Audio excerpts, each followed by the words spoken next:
High Level is a full CRM and marketing platform, and I've used some of the best in the SaaS industry.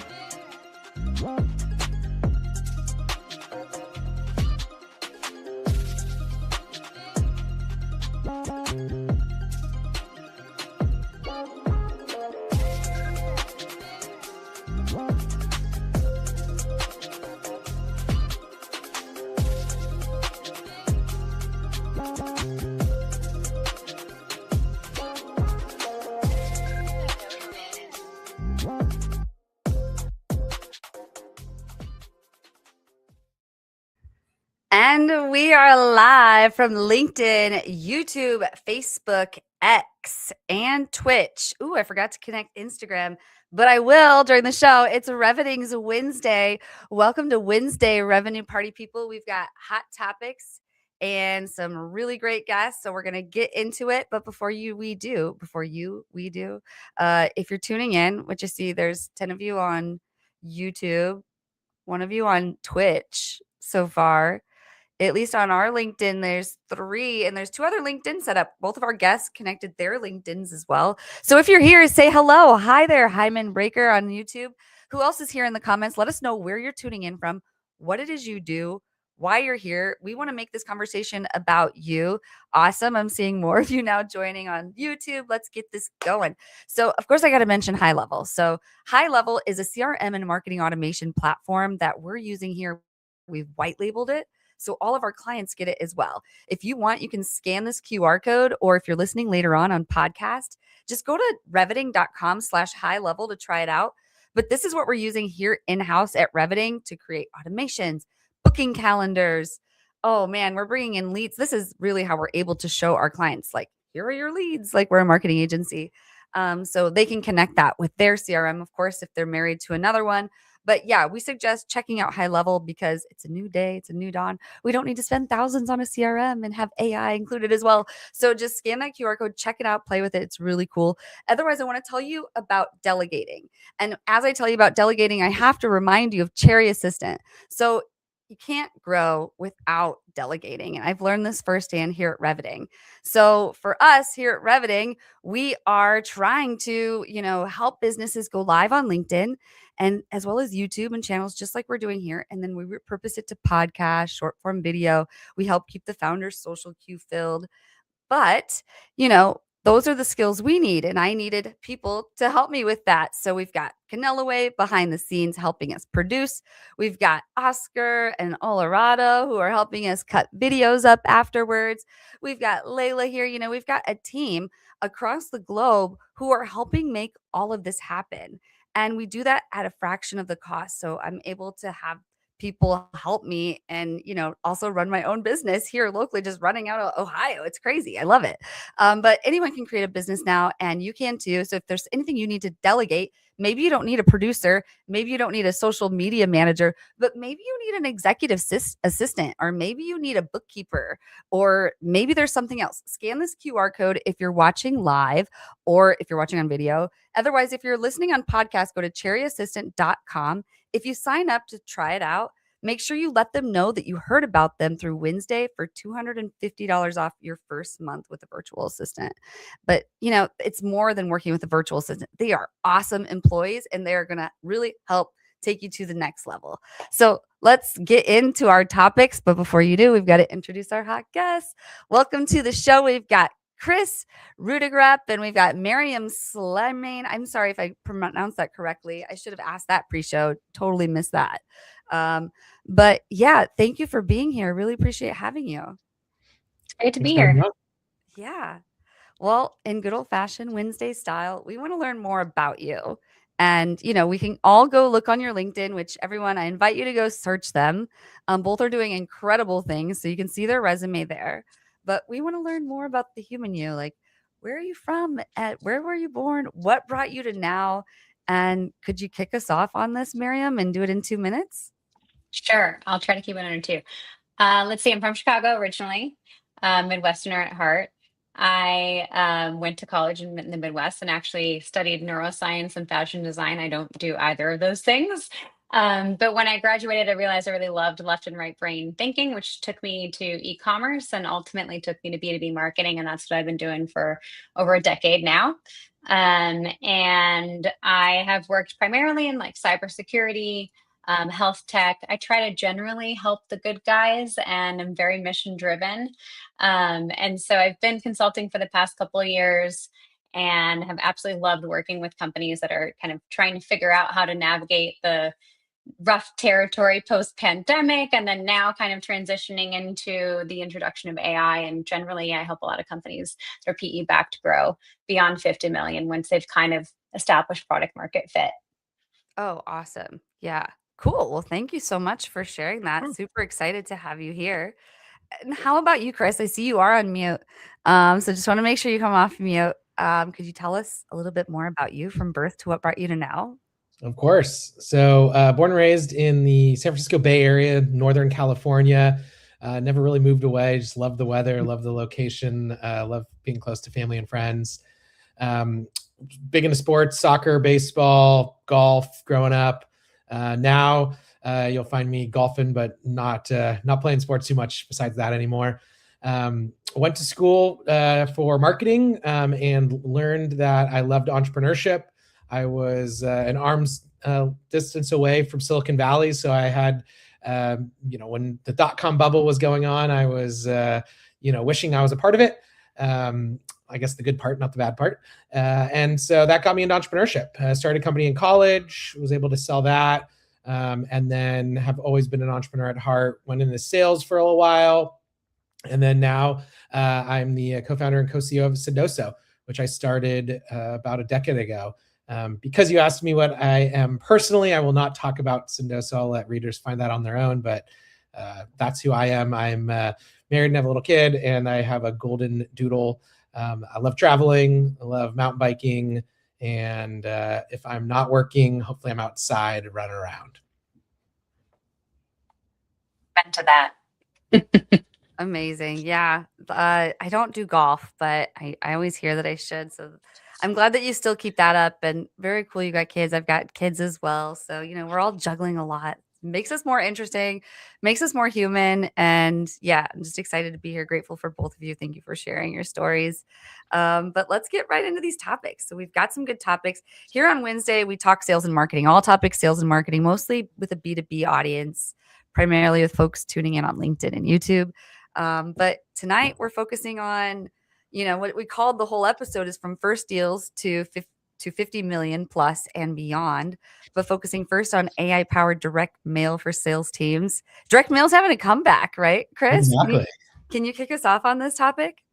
Yeah, so I've been obsessed about direct mail and gifting for a decade. I was doing a lot of it manually in sales when I was in sales. And so that's why I started Sendoso. And I think as part of that, I'm out evangelizing and helping educate sellers on how they can use direct mail. And I think in today's AI world, AI has brought a lot of interesting new ways that direct mail becomes easier. I think over the last decade, a lot of sellers were addicted to email, made all of their money by way of email and cold calls. And with those channels becoming more saturated, now learning how to use direct mail is even more critical. And lucky for them, AI is here. And so I'm a big proponent on layering on AI onto everything you do. And so with AI and direct mail, you can use AI to get the best suggestion of what you should send somebody. You can get AI recommendations on the message that should be sent alongside the direct mailer. You can use AI to help you determine where you should send it, using AI to find signals on when you should send. And so I think what used to feel like a burdensome offline, more operational heavy channel with AI now can be as easy as email. And so I'm trying to allow and open up the minds of sellers to say, hey, now's the time to learn how to be, A+ at direct mail. Yeah, be a better gifter. And I can even add to that because I'm a fractional CMO at BDEX where we use AI to help create the audience so they can, go build their audience. I don't want to use the word lookalike because that's a Facebook term, but you can build it from all the data, from anywhere, consumer data. Find your audience, use AI, match it with your customers, like find your exact customers, use AI to go find more people like those people, then mail them something. Exactly. Yeah, exactly. Yeah, you get it. As well as like, I'm sure there's a lot you can do with just like upselling and nurturing your existing clientele in terms of gifting and direct mail. What's your take on all this, Miriam? I see you nodding. I just think it's so important to have a personal touch, and the digital world is just so we're all inundated all the time. And I mean, hey, I'm always happy to have a piece of mail that's not a bill.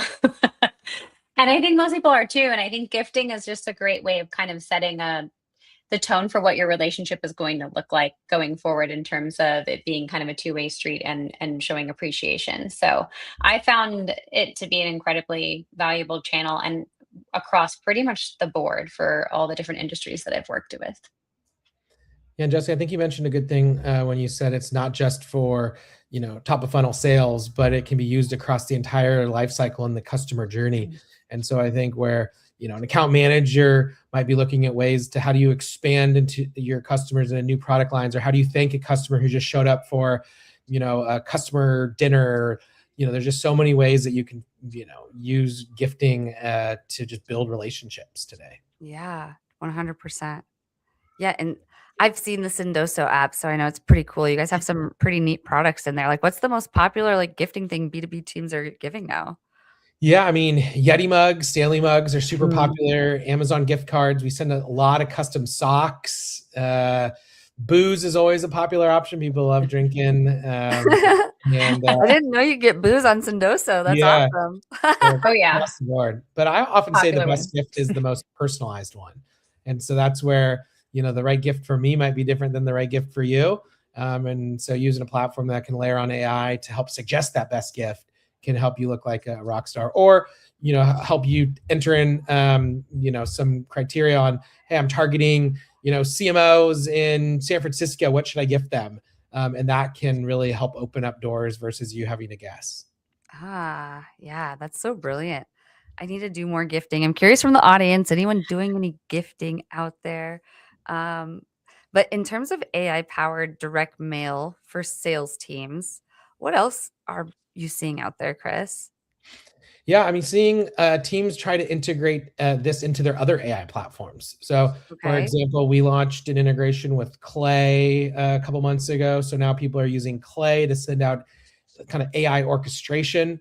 And I Okay. think as more kind of AI prospecting tools, more AI sales tools, and AI agents continue to, be popular, integrating direct mail into those will just be either pre-built in because we have got integrations, or will just be even easier.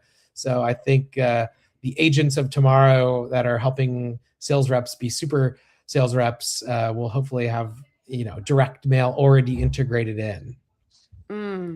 Yeah, interesting. It's such a mind-breaking world. I know we're going to be getting into CRM data here in a second, but I just imagine this world where there's no more CRM because everything just lives in an AI. And you could just go into the AI and be like, who do I need to follow up with today? And then maybe one of those things is, yeah, maybe you should consider sending this person a gift. I think this person needs a I don't know, a pillow today, like a I don't know, whatever it is. But like it's just a new age. When you let your mind wander with AI, it's kind of crazy world. It's Yeah. really exciting. I think I really love that you mentioned lifecycle marketing, Kris, because I think a lot of people think of direct mail and gifting and they think driving pipeline, right? Mhm. But I think it's such a valuable way to really get product adoption and I think ultimately turn, your customers into evangelists that are going to drive that word of mouth, which is so critical as well. Mm-hmm. 100%. Yeah, I think we all agree here. Well, let's move on to our second topic, which is over reliance on CRM data. And over reliance on CRM data hurts pipeline growth. I agree. Sometimes we just sit there and we like look at this data. We're like, this deal's gonna close, and after a while, it's like, why are we even looking at this? Like, how long has this been here? Is that the type of thing you're talking about? Yeah, I mean, I think at the end of the day, what when you're looking at your CRM data, it's telling you what has happened. And a lot of people, I think, lose sight of that. It doesn't tell you what could happen. And now, obviously, we do have agents and we have AI to help us kind of use historical data to predict. But we know the dark funnel exists. We know that we're missing a lot of the picture, right? So when you over rely on your CRM data, you're really looking at this narrow slice of reality and you're pattern matching. And that's going to create a lot of biases in how you're looking at, what deals you're bringing in and how you close those deals. Attribution models, I will say some people have like swung the pendulum to like, throwing the baby out with bathwater and attribution models are dead. I don't think they're completely dead, but I think it's important to recognize that they tell you one part of a much bigger story, right? And if you over rely on that, you get this false confidence and you're just focusing ultimately on, what has worked, what is working, and you lose sight of that early stage influence. So that gets underfunded, which is extremely dangerous when you're thinking about, how you're allocating your marketing and sales budgets. And you're over focusing on velocity. So it's great for today. It can work today and it can make the numbers look nice, right? But if you're ultimately not thinking about, I always say marketing, you have to have a step in today and you have to have a foot in tomorrow. And I think that's really important. If you're not doing that, you're not planning for the future. That pipeline that you're so focusing on, the velocity you're focusing on is going to run out. And it can happen, pretty sharply. And I think that's why you see in a lot of organizations like, great quarters followed by, oh my God, what just happened? Right. Mhm. And I think that's driving a lot of churn in marketing right now. And the last thing I'll note on this, and I could go on this all day, but when was the last time you saw a company that had clean CRM data? Oh, it's been a while. Yeah, like it's so rare. And I see so often this pattern of garbage in, gospel out. Like we're putting, messy data in and we're talking about it like it's objective truth when we know that data is problematic and not truly going to tell us, an accurate story. And we over rely on it because, hey, we need board decks, we need whatever it may be. And that's great. We should do those things, but we should also really make sure that we feel confident in the numbers that we're reporting on. Because I just think, again, that over reliance, you're looking at this narrow scope in the first place, then you're misreporting it. And it's just you get blindsided by the fact that your pipeline's not actually as healthy as you think it is. Mm-hmm. Yeah, 100%. I think CRM has just had a bad name for a decade because sales reps and everyone else just hates manually entering things. It's like, it feels like a chore more than maybe like a helpful solution. I do think with the invent of some AI tools that, are recording calls and automatically filling in fields for you, or taking emails and automatically extracting contacts and then auto enriching it, that is giving me faith that CRM has some like improvements that will make life better than, historically just making life worse. Mhm. So I think there is some, hope to come for the AI of the AI CRM of the future, or AI connected CRM. But honestly, I think CRM is critical because it's a system of record. But the future AI driven CRMs might look a lot different and might almost be, UI-less or headless, where you're just talking or querying, with natural language and asking to do things versus having to like click fields and like, the old world of like, everyone grew up on what they hate. Yeah, Yeah, I definitely. love that you called it a system of record. I think that's kind of the point that sometimes gets lost, right? Like this is telling us what has happened.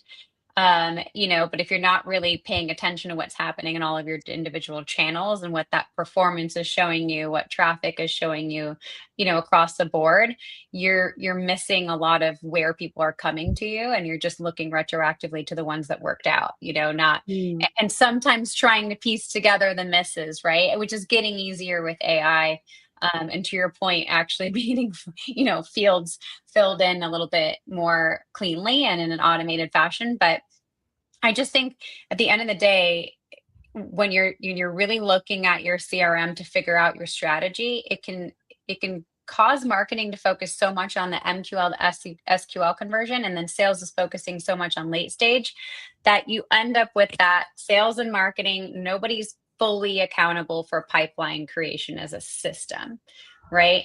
And I think agents are really helping that. And I think the ability to kind of extract more information without just an over-reliance on field and being able to use actual natural language is massive. And I think I totally agree, Kris. I think it's going to help us leverage CRM in a way that adapts better to the real world. 100%. Yeah. And I like what you said earlier, Mariam, about attribution data. As a company that, helps businesses with their podcast and their LinkedIn Live, your attribution software isn't going to capture something like that sort of dark social channel. But when you go live on a company page on LinkedIn, you can export everyone who registered. So every live stream, we're sending, at least a few leads into everyone's CRM. And so, those don't get tagged. But the way we've found that to work is the companies that allow us to basically on all their inbound forums ask, how did you hear about us? And leave it open-ended, not give them like a checklist, like a drop down, leave it open-ended and see what they say. And we'll see the podcast name or LinkedIn or the founder. Yeah. Some of the dark social type of stuff. But yeah, it's really important. So anyway, we've got some more important topics to get to. But we'll be getting to those. And those are from sales rep to 100 million CEO and why growth stalls after 50 million. But we'll do that right after this brief message. This is Mike, also known as Clean with Mike on Twitter. Mike hired a virtual assistant from Cherry Assistant about 2 years ago. Now he has a $50K per month business fully managed by a remote operator in South Africa. His VA from South Africa does the following: closing inbound leads on the phone, Yelp and Google and Facebook, manages his CRM on Go high level, deals with rescheduling, cancellations, any issues, hires and manages the cleaners, and sends them daily reports and updates. Mike has a fully cash flowing business managed by a remote operator for only $8 an hour. You can also hire a US equivalent worker in the Philippines, South Africa, Latin America for a fraction of the cost with Cherry Assistant. Be like Mike and grow your business with offshore staff. If you're listening on podcast, we're showing a menu of services, including but not limited to lead generation, CRM management, prospecting assistance, sales presentation preparation, data entry and cleanup, customer support, project management assistance, and so much more. Just scan that QR code or go to cherryassistant.com. Make sure you mentioned that you heard about them through WinsDay for $250 off. At Reviting, we help B2B founders, executives, brands turn their live streaming into a real revenue channel. One live stream turns into a podcast. It turns into a social clip. It turns into email content like a newsletter and actual sales conversations. You get to have a lot of conversations with people when you have a podcast or a live stream like this. And if you want to be known, trusted, and remembered in your industry without being online 24/7, worrying about your posting, this is what we do. Just head on over to reviting.com and let's build your show. I want to give a quick testimonial for the Reviting team and Jessie. I was really nervous about doing lives. And so thanks to Jessie and her team, I've now been doing them for, I think, 7 or 8 months now. The other thing is they very much have helped me increase my reach and online presence. So thank you, Reviting and Jessie. One of the problems that we struggle with is getting our brand out there.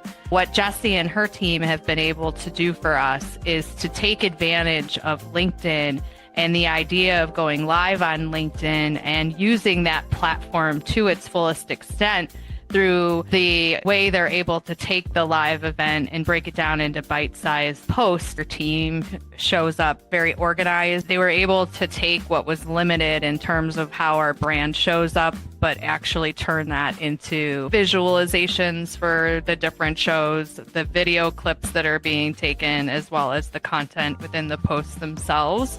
Jessie, I love what you and the team do. You make it so easy for me to get in, have a meaningful conversation with some amazing guests, and then watch the post-production. That I've been picking up 50 followers a day just because that content is resonating so well.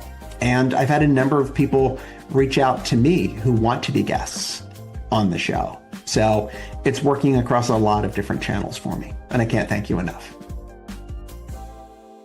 awesome. Love our customers.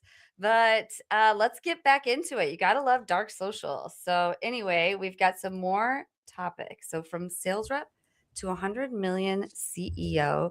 Kris, could you kick us off on this? Tell us all Of about it. course. Well, that's my journey, but my hope is to inspire other sellers and sales leaders, even marketers, and the fact that I think for a while, starting a company and being a CEO was a path that a lot of product and engineering leaders took in Silicon Valley, and it was not a path that sales and marketing leaders took as often. And so I'm here to debunk that myth. I was an account executive with an idea, and I turned that into, a multi-$100 million business. And so my hopes is to inspire other sellers. I think a sales and marketing background is actually something in today's world that could be even more beneficial than being a product and engineering expert, because, go-to-market experts can get distribution. You can be good at, selling to first customers. You can be good at selling to first candidates and recruiting the perfect team. You can be good at selling to VCs and raising funding. And all those things come more natural to sales and marketing folks. And so I think for those listening, thinking, hey, I should start a business, but maybe I want to start a software company, but I don't have a software background, I don't think that's a problem anymore. And so I'd say go do it and go use your secret go-to-market superpowers as your superpowers for starting your business. Yeah, I agree. I was a full-time CMO 4 years ago, and I've been running my own business now for 3 years, and it's been a really great move. I'm really happy that I did it, and it's super hard. I wouldn't, it's not for everyone maybe, but I don't know. I do think the economy is kind of moving that way that more and more people are going to start businesses. What do you both think? I think especially with tools like Lovable and, even tools, Claude Code, which is a little bit more than effort than Lovable, but either or, they both open up new, unique opportunities that used to be locked in spending hundreds of thousands on engineering resources to build a software or an app. And I think a lot of people might become app founders and roll out a new mobile app, or have some, idea for a software they want to build that might not be a global $1 billion company, but hey, if it's making you millions or hundreds of thousands, that's like a huge win. Yeah, definitely. 100%. And a lot of people are doing that. I think we're seeing it. And, we're seeing like the first solopreneur, like, $1 million businesses, or what is it? Is even $1 billion business? Are we there yet? Like, and hello, Lauren Sermon. I see her in the comments here. Great to have you here tonight. Another awesome live streamer out there on LinkedIn verse.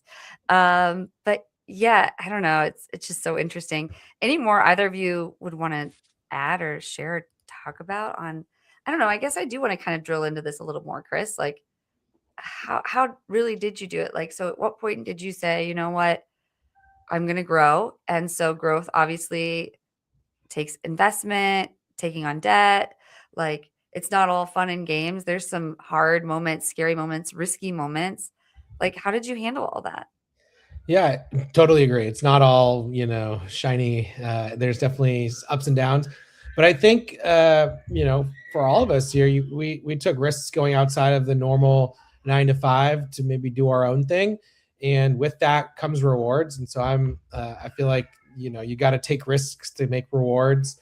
In the early years, there was, longer hours and less pay. But, one quote that I live by is like, entrepreneurs will spend a few years of their life like most people won't, so they can spend the rest of their lives like most people can't. And so you got to grind it out of it.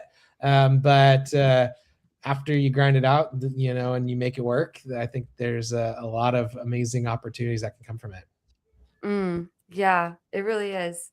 So Lauren's saying Kevin Dorsey's daughter used Lovable to make her own app. That's really cool. That's so cool. Yeah, I think that's even cool that kids now or young adults are able to, enter the entrepreneurship world, or just learn more about, the tools that they currently use. If you're using your phone every day and then you learn how to build an app, like that's just like opens your mind up to new possibilities in life. 100%. Absolutely. Okay, so what would be your like number one piece of advice for a founder who's getting started? And I guess first of all, before I ask that question, like, is this your first company or is this second? I'd started another company in college, but this is my Okay. first like Like $100 million real. company, Okay. like sizable. That one ended up selling, but I only got to about 10 employees. Yeah. So my biggest advice Yeah. is like, and I'd probably give this advice not to current founders or current business owners, but more perspective. I think there's way more people that are like wanting to do something and not ready quite yet, is to just go spend a night or a weekend in Lovable or in one of these tools and just go like solve a small problem. Even if it's not going to be your like $1 billion, $1 million idea, scratch a small itch.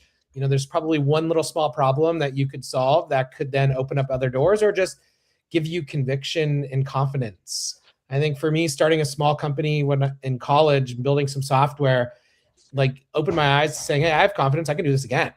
And then once I have a better idea, I can do it again 1,000 times better. And so I think a lot of people are like, I don't have a good idea, but I'd say don't let that stopping you from, going to build something small and simple. Yeah, absolutely. No, it's so inspiring. But what about like the risk part? Like what made you take the risk? How'd you get past that? I mean, I would say there's a bit of the risk I would say I took was like, hey, I'm going to quit my job that was making me, Yeah. 200,000+ a year and very happy, to making none. But I think the risk was also that the backup plan was just going back to doing that again. It's like I wasn't gonna I quit my job as a sales rep, but it wasn't like I quit learning how to sell. I just decided to be a founder, but I could always just go back and apply for that job and get that job again. Now, I think I had a different risk appetite because at the time I didn't have a mortgage, I didn't have a kid, I didn't have all these other bills. But even if you do have all that, I think there's ways to augment that with the significant other or, not quitting cold turkey and, instead of spending a weekend watching sports or, maybe spend a weekend trying to build an app. Yeah. So 100%. And I don't know. Go ahead, Mariam. I want to hear from you. I was just going to add, there's also lots of funds out there that will help entrepreneurs. I know there's quite a few incredible funds that will help, early stage entrepreneurs, whether you're a woman, a person of color, or anything else. If there's something a problem you want to solve, or a group that you identify with, like there's probably someone out there. It just takes a lot of that networking and that searching to find your community. And I think community is such a huge part of it too. But my 82-year-old mother just had an awesome idea the other day. It doesn't even have to be software, that it's even there's the equivalent of a lot of these things these tools like Lovable that we're familiar with software when it comes to trying to figure out how to design an actual physical product now too. So the world is really your oyster. And I'm like literally working with my mom now because I think her idea is awesome. And I mean, why not become an entrepreneur at 82, right? So I would encourage anyone and everyone to get out there and just explore. Just explore. It's a new world out there. There's so much to try. I need to dig into Claude Code a little more. I've only scratched the surface, but there's a lot to do there. But yeah, no, thanks for chiming in and saying that, because you're right. I was just at an event that's called the Freedom Tour by the Wealth Catalyst. And it was this like private event of women at one of the only women-owned banks. And, they were just talking about, finances in a way, and like money, really women like moving money in a way I'd never really heard talking about. But there were people there that are interested in investing, but there's also people on the other end. And it just comes down to, like you said, that networking and being vulnerable a little bit if you're the one seeking, but like knowing exactly too what you would do with that money is very important as well if you're asking someone for money. But anyway, I digress. That was a really great event. I made a post about it today if anyone wants to go check it out. But let's get into our final topic, which is why growth stalls after 50 million. Oh man, I mean, growth stalls, I feel like, doesn't it I kind of try to plateau it sometimes. I'm like, okay, grow. Okay, we got to plateau and like swallow what we just did. Okay, now we can grow a little more, and then let's plateau a little bit and figure this all out again. But so I'm not familiar. What happens at 50 million? So could you kick us off there, Mariam?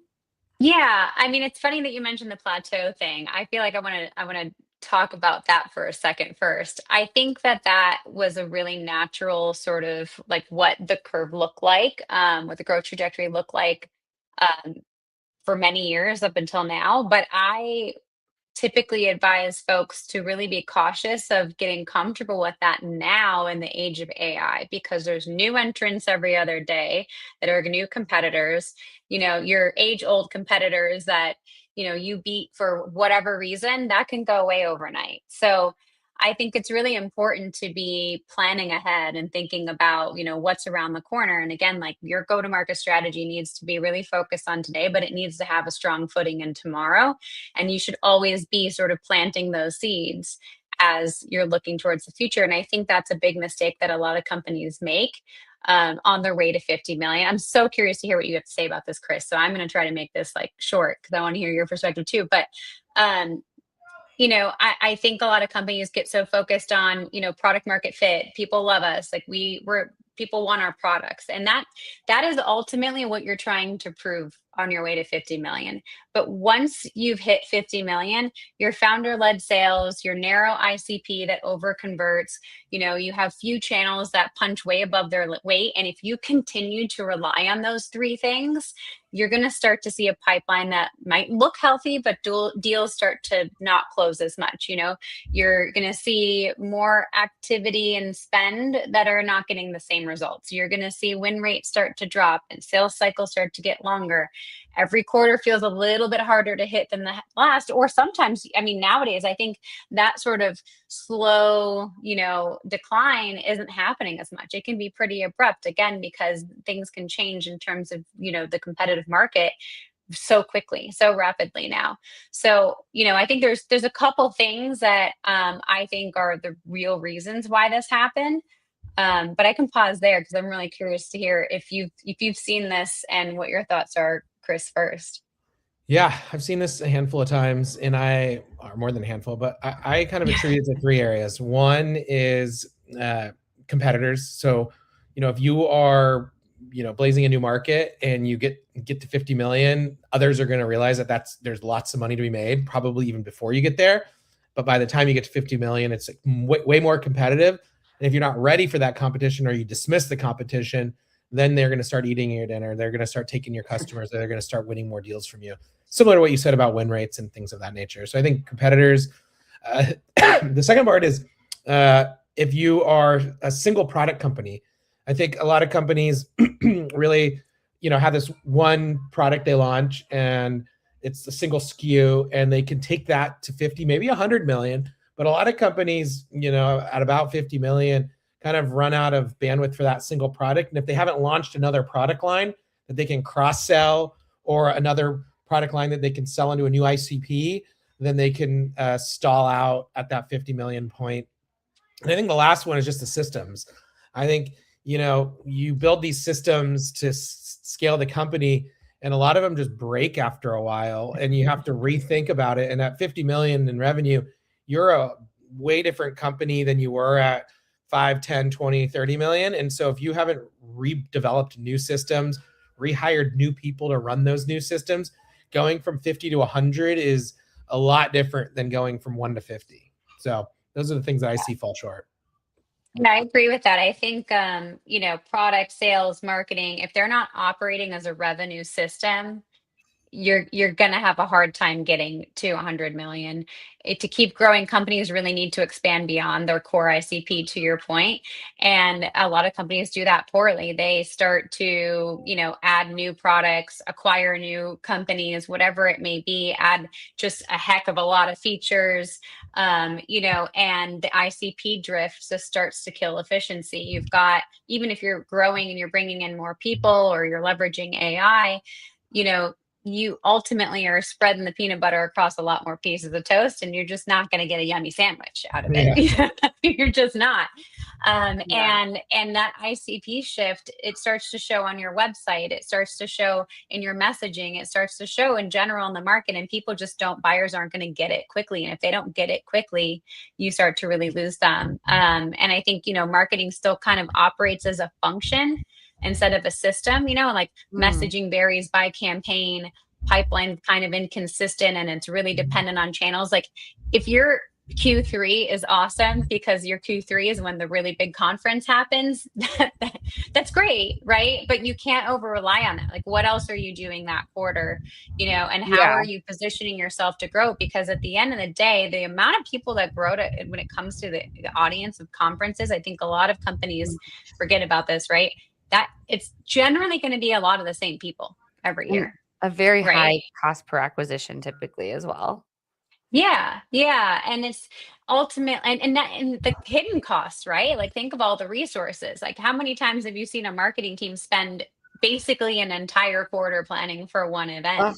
The things just come up. It's like, oh, now we got to get carpet for the booth. Now we need garbage cans for the booth. Now we need God, it's like, what? It just adds up.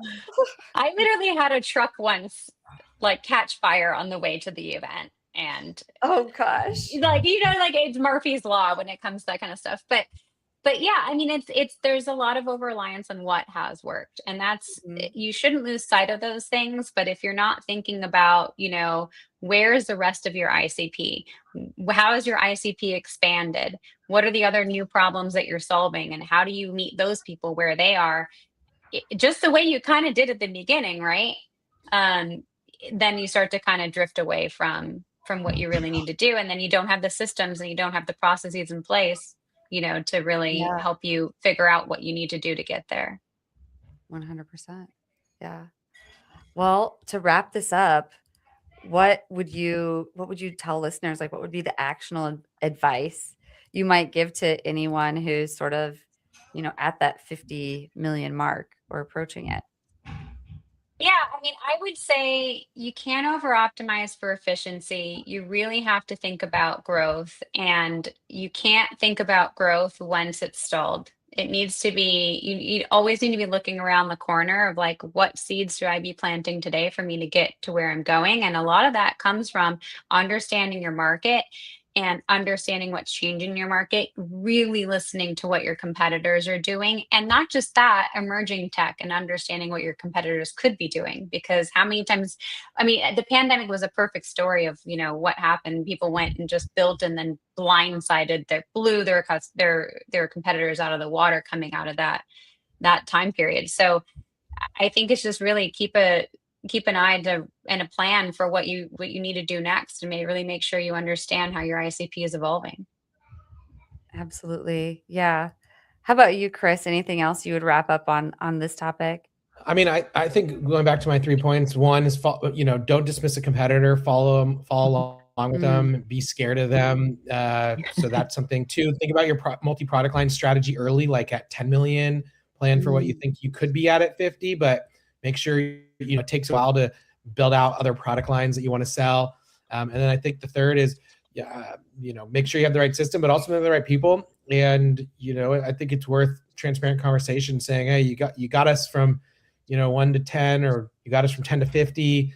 Do you want to be on the ride for 50 to 100? Because it's a different beast. Yeah. All right. Well, that's all really great advice. Thank you both for sharing that. Well, now it's time to move into my favorite segment, the Guru of the Week. So could you kick us off with that video, Canelo? The Guru of the Week. Ooh, ooh. The Guru of the Week. Ooh, ooh.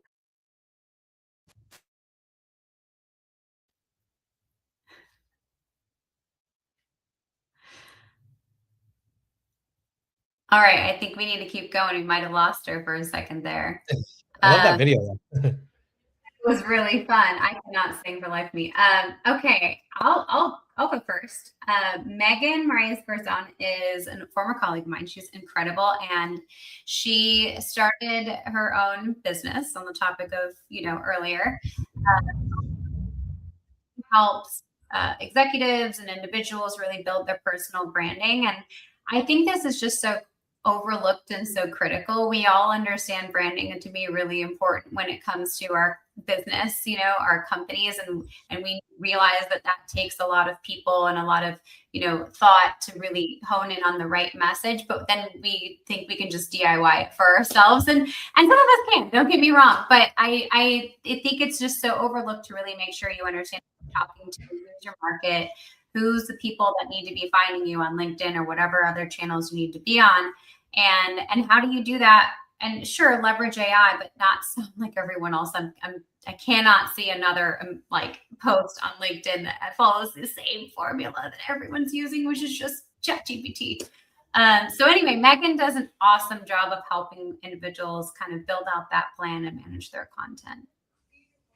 Really cool. Let me make sure I follow her. My guru of the week is Brendan Short. So friend of mine, and also just an extremely smart individual as it relates to go-to-market, but specifically leading the charge on cutting-edge thoughts around AI and go-to-market, and being, using your, all of the tools and all of the skills that you have, but, helping you up-level those. He also runs a newsletter called The Signal with really interesting information as it relates to AI and go-to-market. And then we'll even have these meetups or these kind of webinars where people are like showing and telling what they're building with, Claude Code, or what they're automating through N8N, or other really interesting ways to like see it in action and tactical examples versus just saying like AI is cool. So give them a follow, and I think it'll be well worth opening up your ideas on what's possible in this new world we're living in. Awesome. I'm definitely signing up for that. Amazing. Newsletter. Yes. And no, I was still here. It's just traditional guru of the week style, where it's like, it's just you two to talk about the guru. So thank you for like picking up on it. But then, so now we just want to learn a little bit more about you before we close out here. So could you both just spend a little more time telling us a little bit more about you, who it is you serve, how you serve them, and if they could be served by you, how do they reach you? Mariam? Sure. I work with typically private equity backed companies, usually complicated tech, big portfolios that are in, transition moments or really inflection moments where they're trying to figure out, like we were talking about earlier, how to go from here to there, whether it's 50 million to 100 plus, 100 to 200 plus, or whatever it may be, how to structure their teams, how to kind of build their go-to-market systems. And I think I mentioned earlier, I live in Boston, but I work, nationally and even in globally in Europe and beyond. So if you're looking for that, or you just need another set of eyes, or, looking to shoot the shit on, what's going on in your business and what problems you're trying to solve, reach out to me anytime. You can either DM me on LinkedIn, or you can contact me at contact@mariamslimane.com. It's my email. All right, my turn. So I help sales and marketing leaders drive pipeline and close deals faster by way of sending out direct mail and gifts. And doing that helps build relationships. And I think at the end of the day, in this digitally saturated world we live in, relationships are what makes the difference. So if you're in marketing or you're in sales and you're looking for new channels to open up more pipeline or close deals, check out Sendoso.com. I'm always publishing unique content on LinkedIn too. So give me a follow on LinkedIn, or if you want to shoot me an email, it's Kris@Sendoso.com. Awesome. Thank you both so much for sharing that. This has been an awesome episode. And next week, we've got another really great episode planned. We can pull that up here. Yeah, we got Michelle Hamilton, the director of Answer Rocket, and Tom Langan. He's with Telex Media. So it's going to be another good episode. Make sure you tune in, same time, same place, 8 p.m. Eastern time, here on the Reveting Company page on LinkedIn on Wednesday. But again, thank you so much to our guests for coming on. I know it's a late night show, so we appreciate you tuning in. And maybe I'll see you backstage after the video here. I'll close this out. All right. Bye-bye.